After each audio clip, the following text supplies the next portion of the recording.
pinagkabagoy pangkula kay pinang nay hoy lai mun agat si dong leng gabba dong leng kenang kahin ngai pini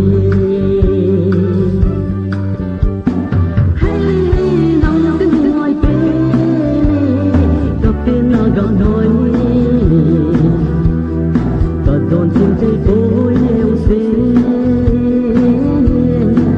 phật này hình hóa na xinh tùy càng xây đẹp na vang phố chù lâu viên pa dinh tôn sọt Manipur gam sung ngã hin ho nát ra thế ho hin trôi sang thế gió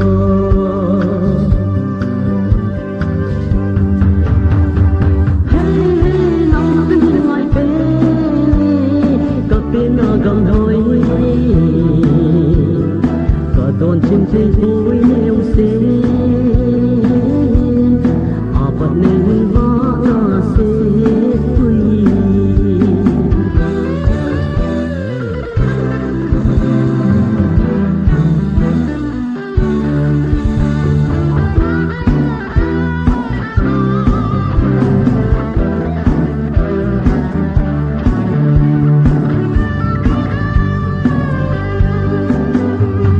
lâu vì nó gì